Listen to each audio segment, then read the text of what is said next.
Staff Sergeant Maya Chen wiped the sweat from her brow with the back of her gloved hand, leaving a streak of dirt across her forehead. The Afghan sun beat down mercilessly on forward operating Base Sentinel, turning the air into a shimmering heat mirage that distorted the mountains in the distance. Her hands were raw beneath her gloves, blisters forming on top of blisters from 3 straight hours of shoveling sand into bags that would reinforce the eastern perimeter wall. Each scoop of sand felt heavier than the last, and her shoulders burned with a deep, aching fire that no amount of physical training had prepared her for. The Nightshade unit badge on her tactical vest, a silver crescent moon piercing a dagger, caught the sunlight as she moved, sending brief flashes across the compound. It was a badge fewer than 200 soldiers in the entire United States military war. A badge that represented the most elite reconnaissance and direct action unit in Special Operations Command. A badge that had once filled her with pride every single morning when she'd suited up for missions that would never appear in any official record. Now that same badge felt like an anchor around her neck, dragging her down into obscurity and shame. 2 weeks ago, Maya had been leading a 5-person team through the labyrinthine streets of Kabul on a hostage rescue operation. She'd made decisions in microseconds that had saved 3 journalists from execution. But those same decisions had put Staff Sergeant Joel Martinez in a hospital bed in Germany, with a bullet lodged dangerously close to his spine. The investigative board was still reviewing her actions, dissecting every choice she'd made with the cruel clarity of hindsight and the comfort of safety. They sat in air-conditioned offices 7,000 miles away, analyzing split-second decisions made under fire as if they were chess moves that could be contemplated over coffee. "Chen, those sandbags aren't going to fill themselves." Sergeant First Class Morrison barked from the shade of the supply depot, his own hands conspicuously clean as he supervised from a distance. Morrison had made his feelings about special operators getting what they deserve crystal clear over the past 2 weeks. He seemed to take particular pleasure in assigning Maya the most degrading tasks on base: latrine duty, KP, and now this endless march of sandbag filling that seemed designed more to break her spirit than to actually improve base defenses. Maya didn't respond to Morrison's jab. She simply drove her shovel deeper into the sand pile and continued working. Engaging with him would only make things worse, and she'd learned long ago that the best response to petty tyrants was professional silence. Let her work speak for itself. Let the quality of these sandbags, stacked with precision and care, be her answer to his contempt. Around her, a dozen other soldiers worked on various fortification projects. Most were new arrivals, fresh-faced kids barely out of advanced training who still carried that mixture of excitement and terror that came with their first deployment to a combat zone. They gave Maya's badge curious glances when they thought she wasn't looking, whispering among themselves. She caught fragments of their conversations, speculation about what a Nightshade operator had done to end up on sandbag duty, rumors about the Kabul mission ranging from wildly inaccurate to disturbingly close to the truth. Private Jackson, a lanky kid from Ohio who couldn't have been more than 19, worked the sandbag station next to Maya. He tried to make conversation earlier in the shift, asking respectful questions about her badge and her service. Maya had kept her answers brief but polite. The kid meant well, and there was no reason to take out her frustration on someone who was just trying to be friendly.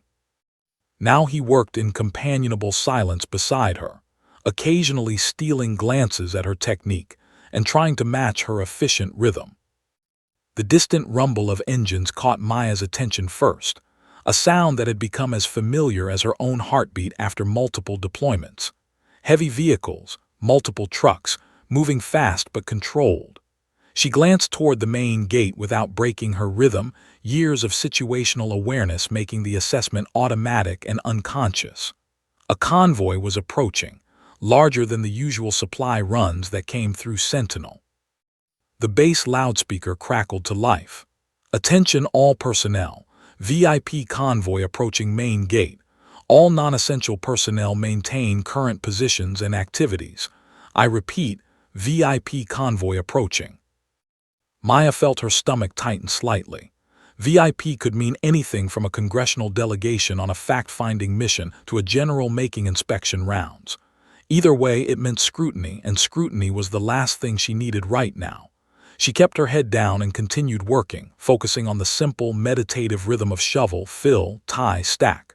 Scoop the sand, fill the bag, tie it off, add it to the growing wall. Repeat, repeat, repeat. The convoy rolled through the gate with military precision. 3 up-armored Humvees bracketing a command vehicle, dust billowing in their wake. Soldiers snapped to attention across the compound as the vehicles came to a halt near the command center. Maya continued working, her back to the convoy, hoping that whoever was visiting would have more important things to do than notice a disgraced operator filling sandbags in the heat.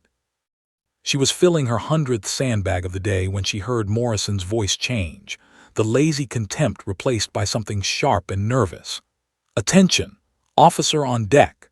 Maya straightened automatically, muscle memory from years of service overriding her desire to remain invisible.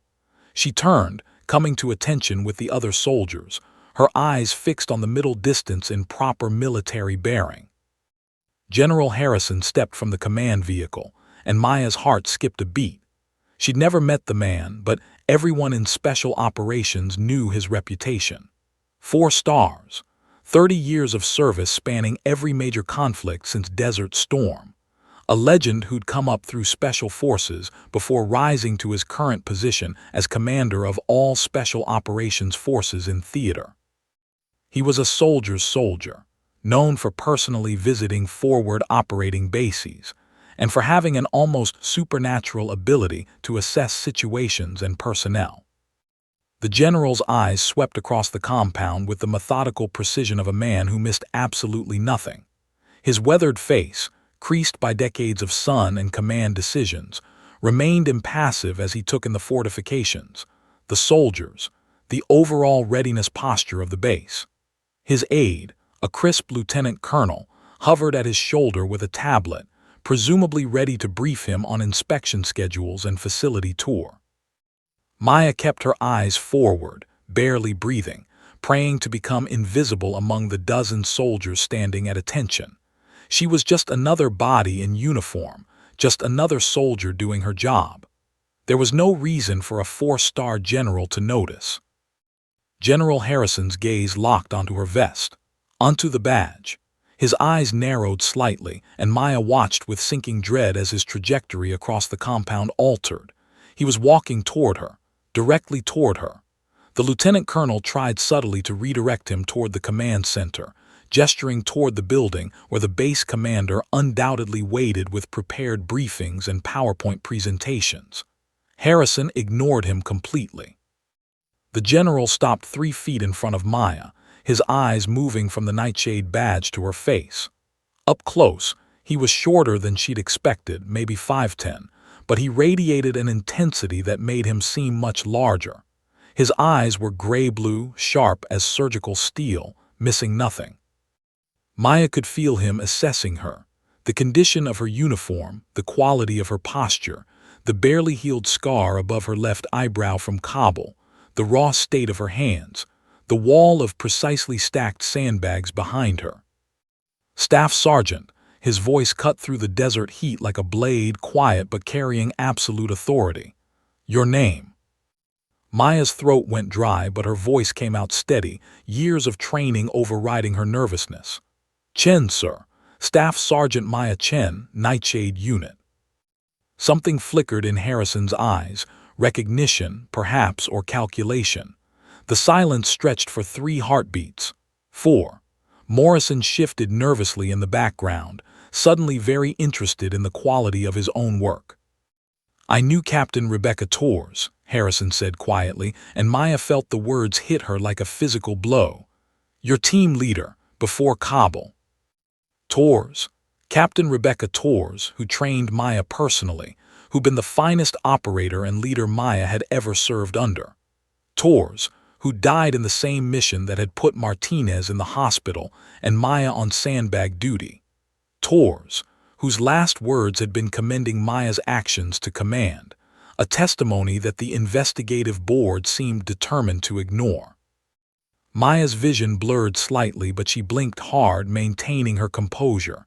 "Yes, sir. Captain Torres was. She was the best of us, sir." General Harrison nodded slowly, his eyes never leaving Maya's face. "She spoke very highly of you, Staff Sergeant. Told me you were the finest operator she'd ever had the privilege to train. Said you had instincts that couldn't be taught, only recognized and refined." He paused, glancing at the sandbags, then back to Maya.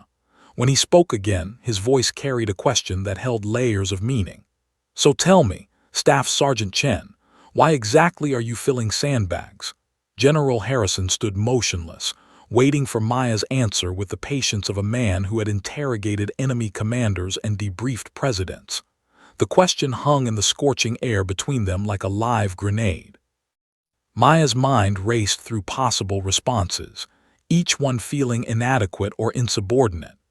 The truth was complicated, messy, wrapped in layers of bureaucracy and second-guessing that she wasn't sure a general, even one with Harrison's reputation, would want to hear while standing in the middle of a forward operating base. "I'm assigned to base maintenance pending the outcome of an ongoing investigation, sir," Maya finally replied, her voice carefully neutral, her eyes still fixed on the middle distance beyond Harrison's shoulder. It was the safest answer, the one that gave facts without editorializing, without defending herself or casting blame. Harrison's jaw tightened almost imperceptibly. He glanced toward Sergeant First Class Morrison, who suddenly looked like he wanted to melt into the desert sand. "An investigation," Harrison repeated, his tone flat. "Into the Kabul hostage rescue operation 2 weeks ago, the one where 3 American journalists were extracted from an insurgent stronghold, the one where every single hostage survived and returned home to their families." It wasn't a question, but Maya nodded anyway. "Yes, sir." "The one where Staff Sergeant Joel Martinez sustained injuries while protecting a civilian who panicked during extraction," Harrison continued, and Maya's eyes flickered with surprise. How did he know these details? The mission had been classified at the highest levels. "The one where you made the tactical decision to breach 30 seconds ahead of schedule based on real-time intelligence indicating imminent execution of the hostages." Maya's heart hammered against her ribs. Every word Harrison spoke was accurate, but hearing it laid out so plainly by a 4-star general made the whole situation feel surreal. "Sir, yes, sir. That's correct." Harrison's expression didn't change, but something in his eyes softened fractionally. "And for bringing home 3 American civilians and all 5 members of your team alive, you're filling sandbags while bureaucrats who have never heard a shot fired in anger question your judgment." It wasn't a question this time either, but Maya felt compelled to defend the process, even though every fiber of her being resented it. "Sir, the investigation is standard protocol when there are injuries during." "I'm aware of the protocol, Staff Sergeant," Harrison interrupted, but his tone wasn't harsh. If anything, it carried a weight of understanding that made Maya's throat tighten. "I helped write some of those protocols, back when I thought they'd be applied with common sense and appreciation for the realities of combat. I was apparently optimistic." The lieutenant colonel at Harrison's shoulder cleared his throat nervously. "Sir, the base commander is waiting in the TOC for your briefing. We're already 7 minutes behind schedule." Harrison didn't even glance at his aide. His eyes remained locked on Maya, studying her with an intensity that made her feel like every decision she'd ever made was being X-rayed and analyzed. "Colonel Bennett can wait," Harrison said dismissively. "Right now, I'm more interested in why one of our finest operators is being wasted on manual labor." Morrison stepped forward, apparently deciding that defending the chain of command was worth risking the general's attention. "Sir, Staff Sergeant Chen is assigned to my detail under orders from." "I wasn't addressing you, Sergeant," Harrison said, his voice dropping several degrees in temperature without increasing in volume. The effect was immediate and devastating. Morrison snapped his mouth shut and took an involuntary step backward.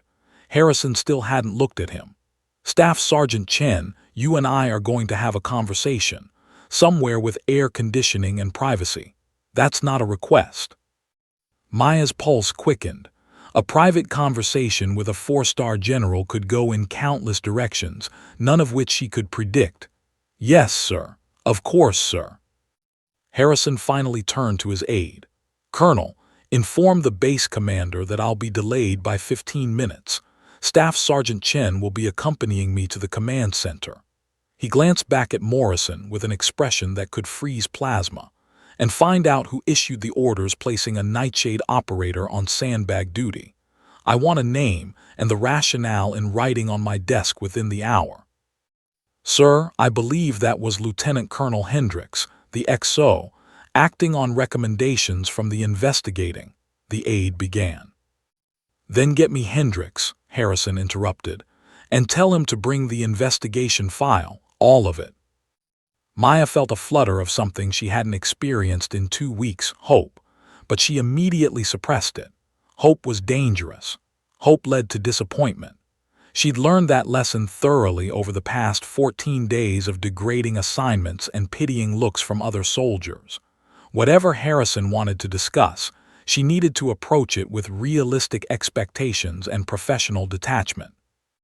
"Staff Sergeant, with me," Harrison ordered, already striding toward the command center with the confident gait of a man who expected his orders to be followed without question.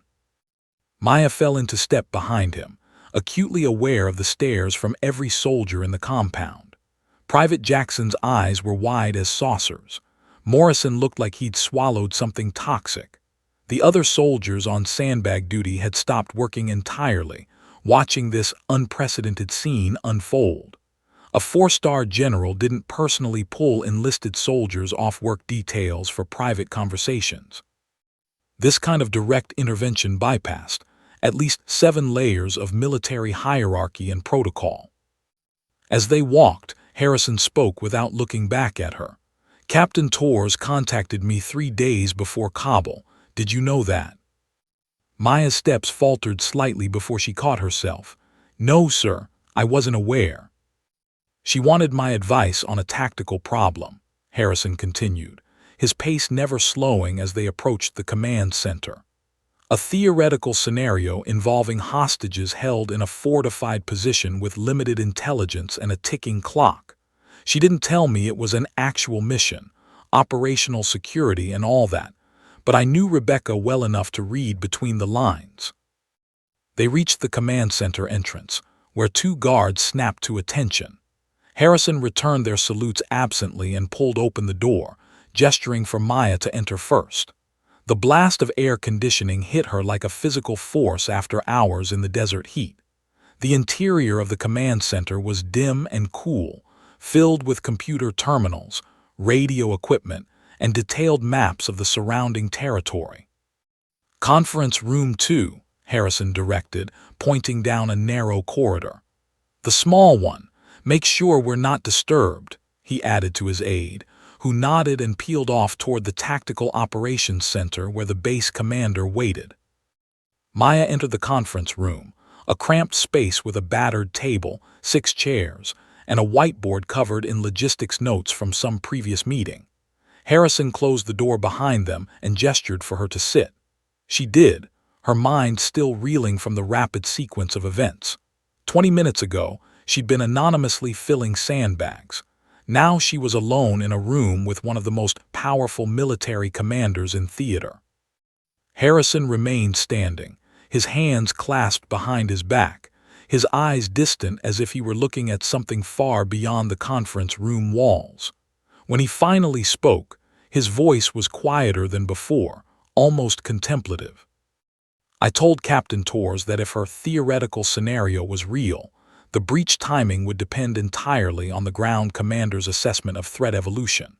I told her that in fluid situations, pre-planned timing becomes irrelevant.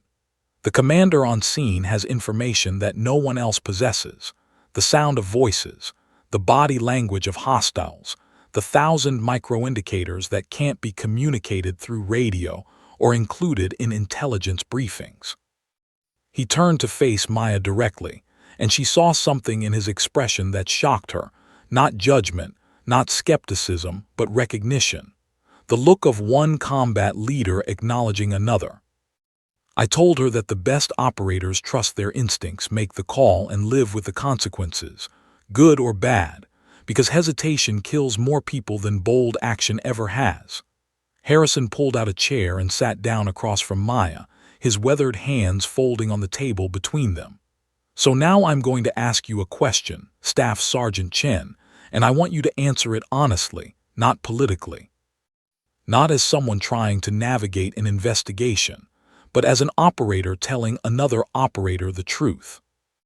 Maya's mouth went dry, but she nodded. Yes, sir.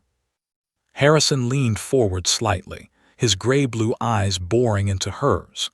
When you made the decision to breach early in Kabul, in that exact moment before you gave the order, did you believe it was the right call? The question stripped away all the bureaucratic layers, all the second-guessing, all the careful language she'd been using with investigators. It cut straight to the core of who she was as a soldier and a leader. Maya didn't hesitate. Yes, sir, absolutely. General Harrison leaned back in his chair, his weathered face unreadable as he studied Maya's expression. The conference room's fluorescent lights hummed softly overhead, and somewhere in the distance, the muffled sounds of base operations filtered through the walls. Maya kept her hands flat on the table, resisting the urge to fidget under the general's penetrating gaze. Her answer hung in the air between them, simple, direct, unwavering. Yes, sir. Absolutely. Tell me about those 30 seconds, Harrison said finally, his voice quiet but commanding. Not the sanitized version you gave the investigators, not the official report with all the careful language and tactical justifications. Tell me what you saw, what you felt, what made you override the mission timeline. Maya took a slow breath, her mind traveling back to that sweltering Kabul night 2 weeks ago. She could still smell it, the acrid combination of diesel fuel, rotting garbage, and fear that permeated the narrow alleyway where her team had staged for the breach. She could still feel the weight of her rifle, the slight tremor in her hands that always came in the final seconds before action, the way her heart had thundered against her ribs like it was trying to escape. We were positioned on the east side of the compound, Maya began, her voice steady despite the emotion churning beneath the surface. 3-story structure, reinforced doors, minimal windows. Our intel said the hostages were being held on the 2nd floor, northwest corner room. The plan called for simultaneous breach at 0230 hours. That gave us maximum darkness and minimum civilian presence in the surrounding streets. Harrison nodded but didn't interrupt. His eyes never left her face. At 0228, 2 minutes before go time, I heard voices through the 2nd floor window, agitated voices, arguing in Pashto. Maya's hands curled slightly on the table, remembering. Our translator, Sergeant Ahmadi, was monitoring through directional audio. He went pale, told me they were arguing about moving the hostages immediately. One of the insurgents was convinced that American forces had located them and were coming. He wanted to relocate the hostages to a secondary site across the city. The memory crystallized with painful clarity. Staff Sergeant Joel Martinez positioned at her left shoulder, Captain Rebecca Torres on the radio coordinating with Overwatch, Specialist Chen covering their 6 with the kind of alert intensity that kept teams alive. The night had been absolutely still, as if the entire city was holding its breath. Torres asked for confirmation, Maya continued. Ahmadi translated again. They were ordering the hostages to stand up, getting ready to move them. I could hear furniture scraping, someone crying. One of the journalists was begging them not to move her. She was terrified. Maya's jaw tightened. Intelligence told us the secondary site was a known execution location. If those hostages left that building, they weren't coming back alive. Harrison's expression didn't change, but something flickered in his eyes. recognition, perhaps, of impossible choices made in impossible circumstances. I had maybe 10 seconds to decide, Maya said, her voice dropping. Wait for the plan, breach time, and risk losing the hostages entirely, or go early with a team that had trained for synchronized timing, potentially compromising the entire operation. Torres was calling it up the chain, requesting permission to adjust timeline. But chain of command was 3 layers deep and 7,000 miles away. They'd need at least 2 minutes to make a decision, get authorization, relay it back to us. She could still hear Tor's voice crackling through the comms. Nightshade actual to Overwatch, requesting immediate authorization for timeline adjustment, over. And the maddeningly calm response from some officer in a climate-controlled tactical operations center on the other side of the world. Overwatch copies, stand by for authorization, maintain current posture. I heard one of the insurgents chamber around, Maya said quietly. That specific sound, metal on metal, that you can't mistake for anything else. And I heard one of the hostages.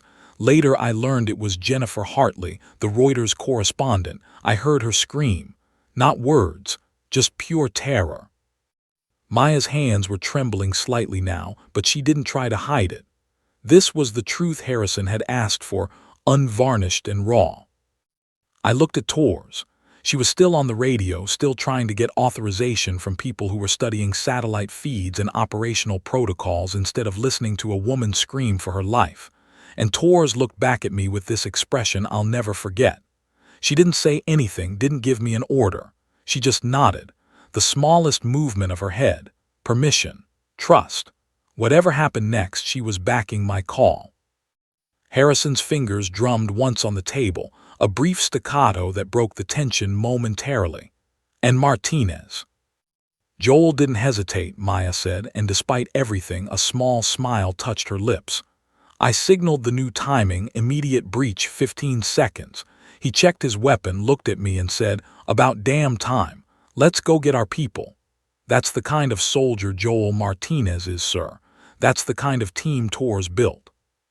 The general's expression softened almost imperceptibly. Walk me through the breach. Maya closed her eyes briefly, seeing it all unfold again in tactical slow motion.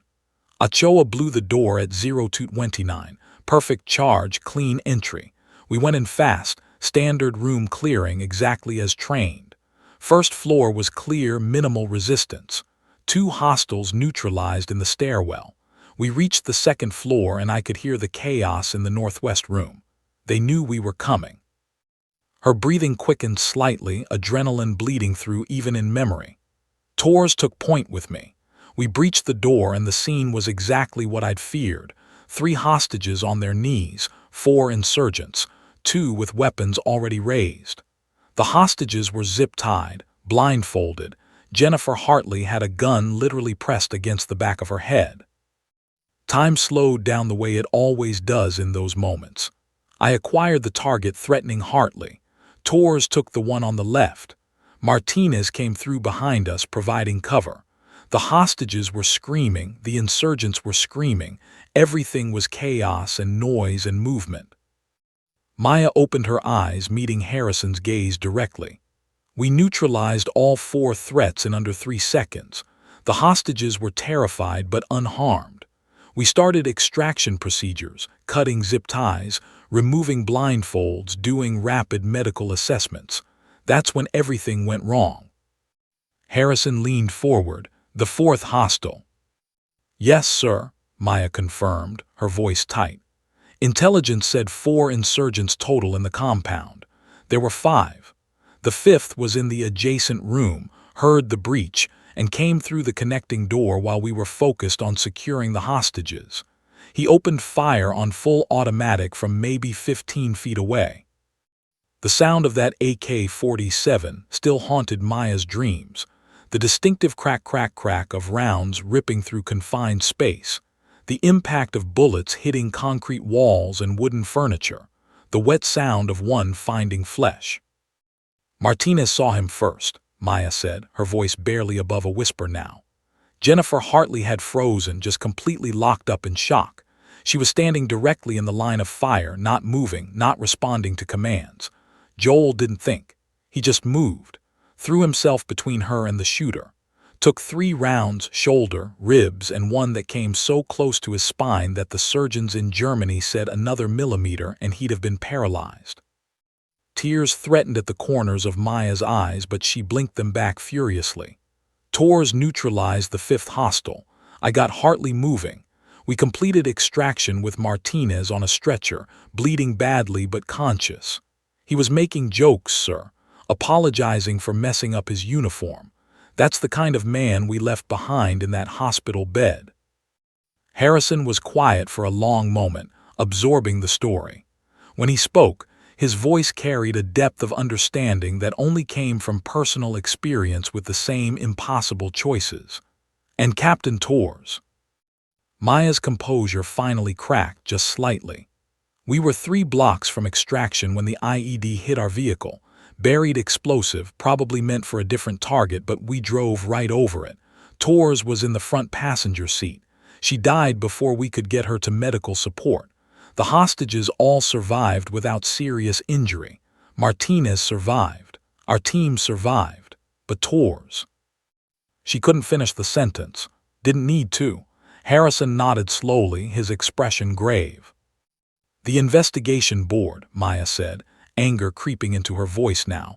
They want to know why I breached early without authorization. Why I didn't wait for command approval. They're questioning whether Tors' death and Martinez's injuries were the result of my reckless disregard for established protocol. That's the actual phrase they used in their preliminary findings, sir. Reckless disregard. Harrison's jaw tightened visibly. They're evaluating a combat decision from the comfort and safety of hindsight, without any of the context or pressure you faced in that moment. Yes, sir, Maya said bitterly. They've got transcripts and timelines and satellite imagery. They can see exactly where everyone was positioned, exactly when each decision was made. They can count the seconds and measure the distances and calculate the probabilities. What they can't see is Jennifer Hartley's face when she realized she was about to be executed. They can't hear the desperation in her voice.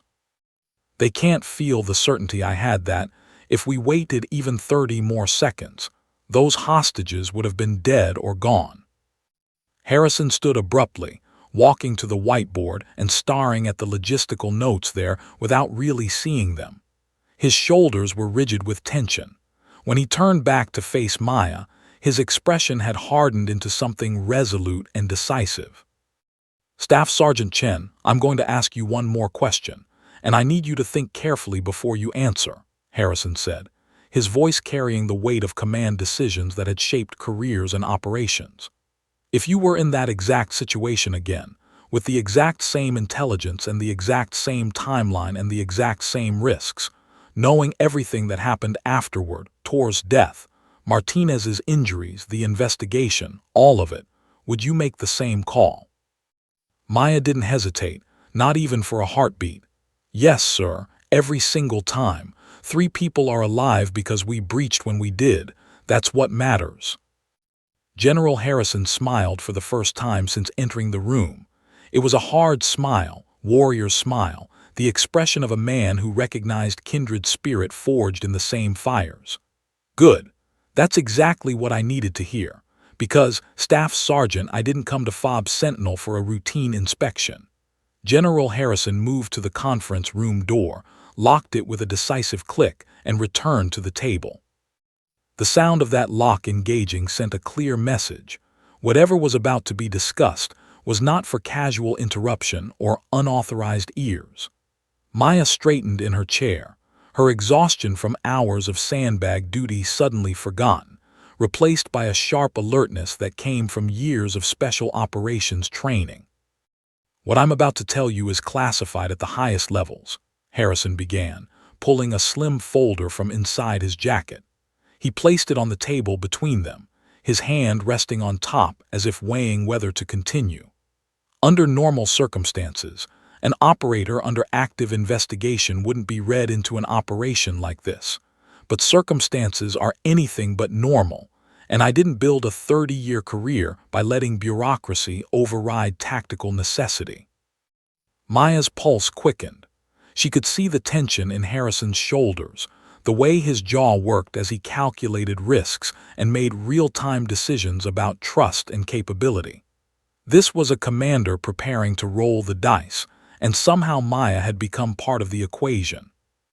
72 hours ago, we received a flash traffic alert from CIA, Harrison continued, flipping open the folder to reveal satellite imagery of a compound somewhere in rugged mountain terrain. One of their operatives, Khalsin Cypher, has been compromised. He's currently being held by a Taliban cell approximately 40 kilometers northwest of here, deep in territory we haven't operated in openly for over a year. Maya leaned forward, her trained eyes automatically analyzing the imagery. The compound was significantly larger than the Kabul target, maybe 5 or 6 buildings arranged in a defensive cluster, surrounded by high walls and positioned on elevated terrain that provided natural defensive advantages. Approach routes were limited, exposure was significant, and extraction would be a nightmare even under optimal conditions. Cypher has been undercover for 18 months, Harrison said, his finger tracing the compound's perimeter on the photograph.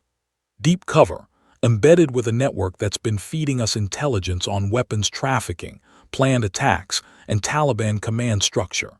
He's one of the most valuable assets we have in this entire theater. The intelligence he's provided has prevented at least 3 major attacks and saved countless lives. What happened? Maya asked, her tactical mind already running through scenarios. Someone talked, Harrison said grimly. We're still tracking down the leak, but 3 days ago, Cypher's contact missed 2 scheduled check-ins. Yesterday, we received intercepted communications confirming that the Taliban has him and knows exactly who he is. They're interrogating him, and it's only a matter of time before they either break him or decide to make an example of him for propaganda purposes. Maya studied the imagery more closely. What's the extraction window? That's the problem, Harrison said, and the weight in his voice told Maya everything she needed to know. Our signals intelligence suggests they're planning to move him within the next 48 hours, possibly to Pakistan, possibly to a more secure facility deeper in the mountains, possibly to execute him on camera for their recruiting networks. Once he's moved, we lose him. The window for extraction is closing fast. And Nightshade has a team ready to go, Maya said, already seeing where this was heading and why Harrison was telling her any of this. Harrison's expression darkened. Had a team ready to go. Nightshade Team 6 was pre-positioned in Germany, fully briefed and equipped for exactly this type of operation. They were supposed to be wheels up 12 hours ago. He paused, and Maya could see genuine frustration in his eyes. Their Insertion aircraft developed catastrophic mechanical failures during pre-flight checks. Multiple redundant systems failed simultaneously, the kind of failure that almost never happens but grounds the entire asset when it does. How long until they can get replacement aircraft? Maya asked, though part of her already knew the answer wouldn't be good. 72 hours minimum, Harrison said.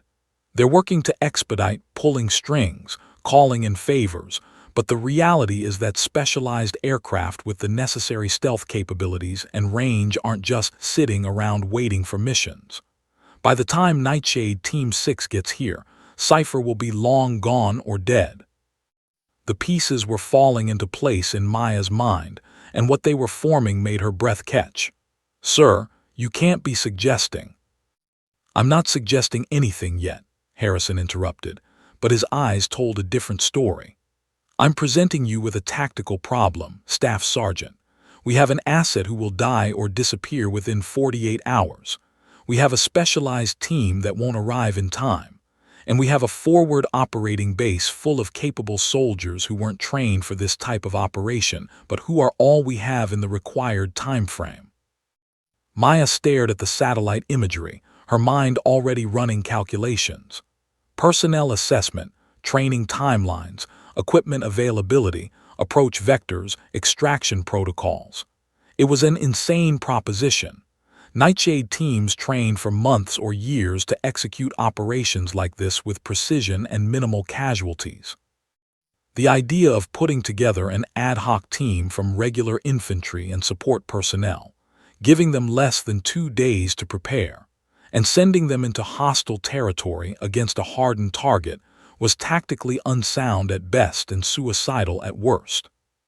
"Sir, with all due respect," Maya began carefully, "what you're describing would require selecting and training a team in approximately 36 hours to execute an operation that Nightshade would spend weeks planning. The risk factors are enormous. The probability of casualties is high. The chances of mission failure are significant," Harrison finished for her. "I'm aware of all of that, Staff Sergeant. I've run the numbers, consulted with my tactical advisors, and explored every alternative. Standard Special Operations doctrine says we should wait for the proper team with proper preparation. By-the-book thinking says we abort or delay until we have optimal conditions." He leaned forward, his eyes boring into Maya's. "But by-the-book thinking also says you should have waited for authorization before breaching in Kabul." How did that work out? The parallel was obvious and intentional. Maya felt the weight of it settling on her shoulders. The same impossible choice, just on a larger scale with higher stakes. Follow protocol and watch someone die, or take decisive action and risk everything. "If I authorize this operation," Harrison continued, "I'm betting my career that an operator currently under investigation for violating protocol can select and train a team of non-specialized personnel to execute a high-risk extraction in enemy territory with minimal preparation time. If it goes wrong, we don't just lose Cypher. We potentially lose an entire team. I lose my stars, and you spend the rest of your career in Leavenworth for the soldiers who die under your command." "And if we do nothing?" Maya asked quietly. "Then Cypher dies, 18 months of intelligence work is compromised, and we lose one of our best assets in theater," Harrison said flatly. "The Taliban gets a propaganda victory, our intelligence networks in the region take a massive hit, and future sources think twice before working with us because they know we can't protect our own people." The room fell silent except for the humming fluorescent lights and the distant sounds of base operations. Maya's mind was racing through the tactical challenges: building a team from scratch, compressed training timeline, limited intelligence on the target, unknown number of hostiles, difficult terrain, complex extraction under potentially heavy fire. Every aspect of the operation screamed danger and difficulty. But then she thought about Cypher, whoever he was, sitting in a cell knowing that his own people might not be coming for him. She thought about the 18 months he'd spent in deep cover, risking his life daily to provide intelligence that saved others. She thought about Captain Tor's final nod in Kabul, that moment of trust and permission to make the hard call. "What assets do we have available?" Maya asked, and she saw Harrison's expression shift, the faintest hint of approval, the recognition that she was engaging with the problem rather than running from it. Harrison pulled out additional documents from the folder. "FOB Sentinel has approximately 200 personnel at full complement. Most are standard infantry, logistics, and support. We have one Black Hawk helicopter with a crew chief who's rated for combat insertions. We have standard small arms, some explosives, communications equipment, and tactical gear. Nothing specialized, nothing exotic. What we have in equipment, we lack in training and experience for this type of operation." "What about air support, artillery, quick reaction force if things go sideways?" Maya asked, already knowing these answers too but needing to hear them confirmed. "Minimal," Harrison admitted. "We can get air support within 20 minutes if absolutely necessary, but the target location is in a politically sensitive area. Overt military action could create diplomatic complications that go way above my pay grade. The preference is for this to be fast, quiet, and invisible. In and out before anyone knows we were there." So a team of non-specialized soldiers executing a specialized operation in hostile territory with limited support and a compressed timeline, Maya summarized. "Sir, You understand what you're asking is borderline impossible. I understand I'm asking you to do what you did in Kabul, Harrison said quietly. Make the hard call, trust your instincts, and lead soldiers into danger, because it's the right thing to do even when the odds are terrible and the risk is enormous. Maya looked down at the satellite imagery again, her eyes tracing the compound's layout, the approach routes, the defensive positions. Her mind was already identifying potential team members from the soldiers she'd observed over the past 2 weeks. The medic who stayed calm under pressure during a medevac drill, the communications specialist who could troubleshoot any technical problem, the young marksman who never missed on the range. The crew chief who flew helicopters like they were extensions of her own body. If I do this, Maya said slowly, I need complete operational authority. No oversight from the investigation board, no second-guessing from command, no interference from Morrison or anyone else. I pick my team, I plan the operation, I make the tactical calls in real time. If this is going to work at all, it has to be done my way. Harrison nodded immediately. You'll have it. I'm issuing orders right now reinstating you to full active duty status, suspending the investigation pending mission completion, and granting you operational command of what we're calling Operation Silent Guardian. You report directly to me and only to me. Everyone else on this base, regardless of rank, follows your instructions as if they came from my mouth. And if soldiers die because of my decisions, Maya asked, voicing the fear that sat like a stone in her chest. If this goes wrong and we lose people?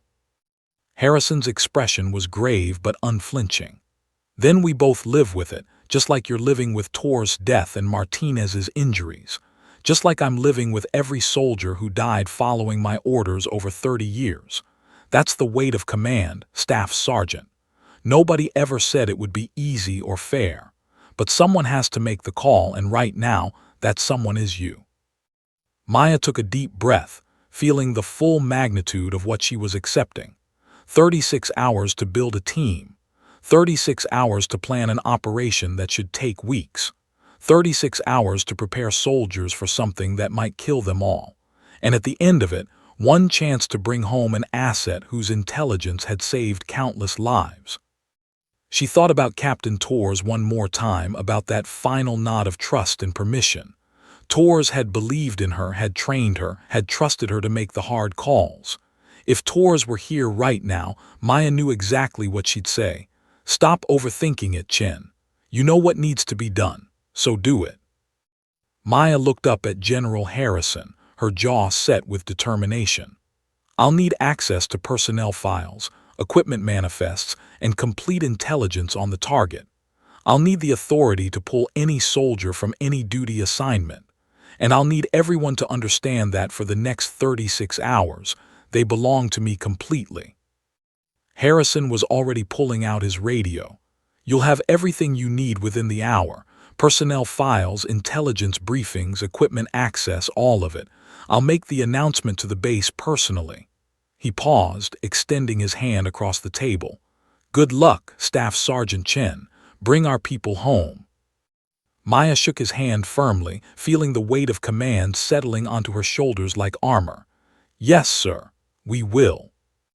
As Harrison unlocked the door and strode out to begin making the arrangements, Maya remained seated for a moment, staring at the satellite imagery of the compound that would either redeem her career or end it permanently. Somewhere in that cluster of buildings, a CIA operative named Cypher was waiting, hopping, maybe even praying that someone was coming for him. Hold on, Maya whispered to the photograph. We're coming, just hold on a little longer. Then she stood, straightened her uniform, and walked out to begin the impossible task of turning regular soldiers into an elite extraction team in 36 hours. The clock was already ticking. At precisely 400 hours, Maya stood in Hangar 7, a cavernous structure that housed maintenance equipment, supply pallets, and currently, her entire future. The hangar's overhead lights created harsh shadows across the concrete floor, and the pre-dawn chill made her breath visible in small clouds. She'd spent the previous 8 hours reviewing every personnel file on FOB Sentinel, watching soldiers during their duties, and making notes about capabilities, temperament, and potential. General Harrison had been true to his word. She had complete access and complete authority. Now came the hard part, convincing 5 strangers to trust her with their lives. The 5 soldiers filed in looking confused, exhausted, and more than a little apprehensive. They'd been roused from sleep with terse orders to report immediately to Hangar 7 in full tactical gear, no questions, no delays. Maya watched them enter, nodding body language and reactions. Some moved with alert purpose despite the early hour. Others were still rubbing sleep from their eyes but had clearly made an effort to present themselves properly. Corporal James Deshawn arrived first, his medical kit already slung over his shoulder even though no one had specified he'd need it. Maya had watched him 3 days ago during a training exercise when a soldier had suffered a severe allergic reaction to a bee sting. While others had panicked or frozen, Deshawn had administered an EpiPen with steady hands, monitored vitals, and kept up a calm, reassuring dialogue that had kept the soldier conscious and stable until the medevac arrived. He was 26, from Detroit, with 3 deployments under his belt and a reputation for being unflappable under pressure. Specialist Anna Volkov came next, her slight frame deceptive given her reputation as the best communications specialist on base. She was only 24 but had a master's degree in electrical engineering from MIT and had enlisted specifically for the technical challenges military service offered. Maya had discovered that Volkov had twice identified and patched critical vulnerabilities in the base's encrypted communications network, preventing potential intelligence breaches.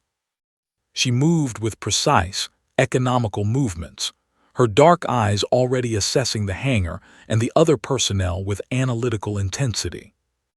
Private First Class Marcus Webb shuffled in third, and Maya's heart clenched slightly at his youth. He was 22. Looked about 19, with a baby face that probably got him carded at every bar he'd ever entered. But Maya had spent 2 hours yesterday watching him on the rifle range, and what she'd seen had been extraordinary. Marcus could place rounds through a target the size of a quarter at 800 meters in variable wind conditions. More importantly, she'd watched him help a struggling new recruit improve her shooting stance with patience and genuine encouragement. Technical skill mattered, but character mattered more. Sergeant Louis Ochoa was 4th, moving with the loose-limbed confidence of someone comfortable in his own skin. At 31, he was the oldest of the group, with a scarred face that told stories of close calls and hard lessons learned. His personnel file indicated he'd been a civilian demolitions expert before enlisting, working in mining and construction. He joined the Army at 28, wanting to blow things up for a better reason than profit, according to his enlistment interview. His efficiency reports praised his creativity and problem-solving abilities, noting that he approached demolitions like an art form rather than just a destructive task. Staff Sergeant Patricia Pat Nguyen arrived last, and Maya felt a surge of confidence at her selection. Pat was 29, a crew chief and pilot who'd logged over 1,000 hours in combat zones. Her file contained multiple commendations for flying medevac missions under fire, inserting and extracting teams in impossible conditions, and once landing a damaged Black Hawk with failing hydraulics so smoothly that her passengers didn't realize anything was wrong until after they disembarked. She had a reputation for being fearless, skilled, and completely unflappable, exactly what Maya needed. The 5 stood in a rough line, their expressions ranging from curious to wary. Maya could see them stealing glances at her Nightshade badge, making connections, wondering what a special operations soldier wanted with them at 4 in the morning. At ease, Maya said, her voice carrying clearly in the hangar's acoustic space. I know you're confused and probably wondering why you're here instead of asleep. I'm going to tell you, and then I'm going to give you a choice that you need to make right now. She paused, making eye contact with each of them in turn. Deshawn stood relaxed but alert. Volkov's eyes were sharp and focused. Marcus looked nervous but determined. Ochoa seemed mildly amused, as if curious to see where this was going. Pat's expression was professionally neutral, waiting for information before forming judgments. "My name is Staff Sergeant Maya Chen, Nightshade Unit," Maya began. "2 weeks ago, I led a hostage rescue operation in Kabul that saved 3 American civilians but resulted in injuries to one of my team members. I've been under investigation since then, relegated to manual labor while bureaucrats decided whether I made the right call under impossible circumstances." She saw recognition flash across several faces. They'd heard the rumors, the whispered stories about the Nightshade operator filling sandbags. "Yesterday, General Harrison personally intervened and gave me operational command of a time-sensitive, high-risk mission," Maya continued. "We have a CIA operative, Coulson Cipher, who's been compromised and is currently being held by Taliban forces approximately 40 kilometers from here. Intelligence suggests he has maybe 48 hours before he's either executed or moved beyond our reach. The specialized team that should be handling this extraction won't arrive in time. Which means we're going to do it instead." The silence that followed was profound. Marcus's eyes went wide. Ochoa's amusement vanished, replaced by sharp attention. Deshawn's jaw tightened. Volkov tilted her head slightly, already processing tactical implications. Pat's expression didn't change at all, which somehow made her seem even more competent. "Let me be absolutely clear about what I'm asking," Maya said, her voice hard and honest. "I'm asking you to execute a mission that Nightshade teams train months to perform. I'm asking you to do it with approximately 36 hours of preparation instead of months. I'm asking you to infiltrate a fortified compound in hostile territory, extract a high-value asset who may be injured or incapacitated, and get out alive while potentially under heavy fire from an unknown number of enemy combatants." She let that sink in for a moment, watching their reactions. "The probability of casualties is high," Maya continued, not sugarcoating anything. "The margin for error is essentially zero. If anything goes wrong, if our intelligence is bad, if the enemy is more prepared than expected, if equipment fails, if someone makes a mistake, people could die. You could die. And I need you to understand that right now before you make any decisions." Marcus swallowed hard, his Adam's apple bobbing visibly. Deshawn's hands had moved to his medical kit unconsciously, fingers touching the familiar equipment as if drawing comfort from it. Ochoa was studying Maya with new intensity, reassessing her completely. Volkov's expression remained analytical, already running probability calculations in her head. Pat stood absolutely still, her pilot's training evident in her ability to remain calm while processing critical information. "So here's the choice," Maya said. "I selected each of you for specific reasons based on your skills, your performance under pressure, and your character. But this isn't a regular assignment. This is completely voluntary. If any of you want to walk out of this hangar right now, you can do so without any negative consequences to your career or reputation. No judgment, no questions asked. You'll return to your regular duties and never hear about this mission again." She paused, her eyes moving across their faces. "But if you stay," Maya continued, her voice taking on a different quality, harder, more intense, carrying absolute conviction. "If you decide to be part of this team, then for the next 36 hours you belong to me completely. You'll train harder than you've ever trained. You'll push past limits you thought were absolute. You'll learn things in hours that normally take months. And at the end of it, we're going to walk into enemy territory, extract our asset, and bring everyone home alive. All of us. No one left behind."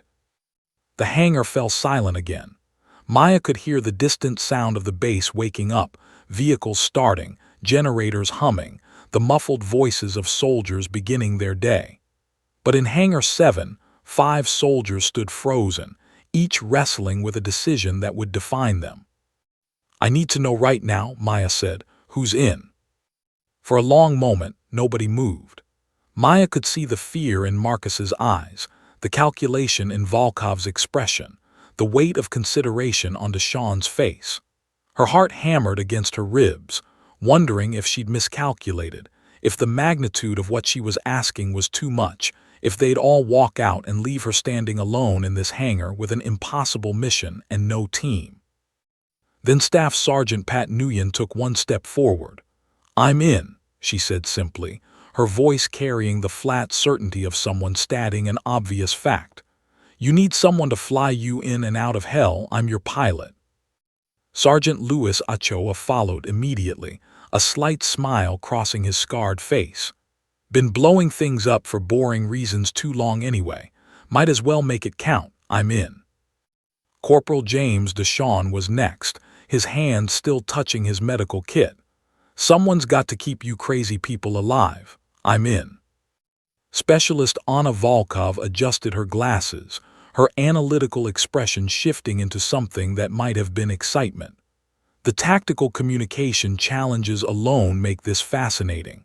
Plus, I've never hacked Taliban frequencies before. I'm definitely in." Four faces turned to Marcus, who stood frozen, his young face pale in the harsh lighting. Maya could see him trembling slightly, fear and doubt written clearly across his features. This was the moment that could break him or forge him into something stronger.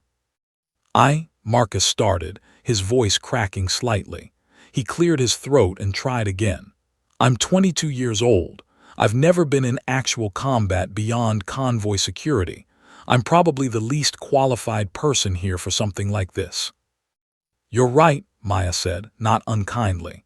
"You are the least experienced, but you're also the best marksman on this entire base, and I've watched you help other soldiers improve their skills with patience and genuine care. Experience can be gained, Marcus.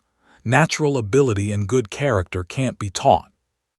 Marcus looked at his boots, then at the other four soldiers who'd already committed, then back at Maya. She could see him warring with himself, fear battling against something else, maybe pride, maybe duty, maybe just the desire to be worthy of being chosen. "My mom's going to kill me," Marcus said finally, and a shaky smile crossed his face. "But yeah, I'm in. Let's go get our guy." Maya felt something release in her chest, a tension she hadn't fully acknowledged until it eased. "Outstanding. Welcome to Operation Silent Guardian." She pulled out a rolled map and spread it across a nearby crate, the satellite imagery of the target compound visible in clear detail. "Gather around. We have 36 hours to become something extraordinary. Let's get started." The five soldiers moved closer, forming a tight circle around the map, their faces set with determination despite the fear Maya could still see in their eyes. They didn't know each other well yet. They didn't have the years of shared training and experience that made elite teams function seamlessly. But they had something else. They had chosen to be here, chosen to trust her, chosen to risk everything for someone they'd never met.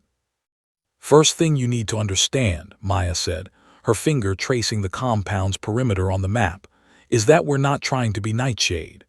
We're not trying to be something we're not. We're going to be something different. We're going to be FOB Sentinel's absolute best, operating with speed, precision, and the kind of trust that only comes from honest commitment to each other." She looked up at each of them in turn. "We have exactly 35 hours and 47 minutes until insertion. Time to find out what we're really made of." First 12 hours were brutal beyond anything the team had imagined. Maya drove them through room-clearing drills in the hangar's makeshift training area until their movements became automatic, their bodies responding faster than their conscious minds could process. She'd arranged the space with shipping containers and wooden barriers to simulate the compound's layout, forcing them to navigate tight corners, breach doorways, and clear rooms while maintaining communication and sector discipline. Again, Maya's voice cut through the hangar as Marcus hesitated for half a second before entering a simulated room. "That hesitation gets you killed and compromises the entire team. Volkov, you're supposed to be watching his six, not admiring the scenery. Deshawn, your medical kit is swinging. Secure it or it'll catch on something at the worst possible moment. Ochoa, good breach positioning, but you're telegraphing your movements. Pat, excellent coverage. Everyone else matched her discipline. They ran the drill again, and again, and again. Each repetition revealed new mistakes, new inefficiencies, new gaps in their coordination. Maya was relentless, her Nightshade training evident in how she broke down complex tactical movements into digestible components, then rebuilt them into fluid sequences. She demonstrated each position herself, her movements economical and precise, showing them exactly what right looked like. By hour 6, they were exhausted but noticeably sharper. Marcus's hesitation had transformed into controlled aggression. Volkov moved like a shadow, always in the right position to provide support. Deshawn had learned to keep his medical kit tight against his body while maintaining weapon readiness. Ochoa's breach techniques had become smoother, more deceptive. Pat moved through the drills with the same unflappable competence she brought to flying, treating ground combat like another technical skill to master. "Water break," Maya called, and they collapsed against the hangar walls, gulping from canteens and trying to catch their breath. Sweat soaked through their uniforms despite the morning chill. Marcus's hands trembled slightly from fatigue and adrenaline. Even Ochoa, the oldest and most experienced, looked worn. Maya used the break to introduce the satellite imagery in more detail, spreading out the photos and tactical maps on a folding table. "The compound is here," she indicated, pointing to the cluster of buildings on elevated terrain. 5 structures total. Intelligence suggests Cypher is being held in this building, the largest one, probably in a basement or reinforced room on the ground floor. Guard rotation appears to be 8 to 12 hostiles at any given time, but that's an estimate based on limited surveillance. "What's our insertion method?" Pat asked, already thinking like a pilot planning an approach. "Low flight approach from the east," Maya explained, tracing the route on the map. "We'll come in just after midnight when visibility is minimal but we still have some ambient light. You'll drop us approximately 1 click from the target. We go in on foot, breach the compound, locate and secure Cypher, then move to the extraction point here." She indicated a clearing about 800 meters from the compound. "Pat brings the Black Hawk in. We load up under whatever fire we're taking, and we get the hell out." "What's our contingency if the Black Hawk is disabled or can't reach the extraction point?"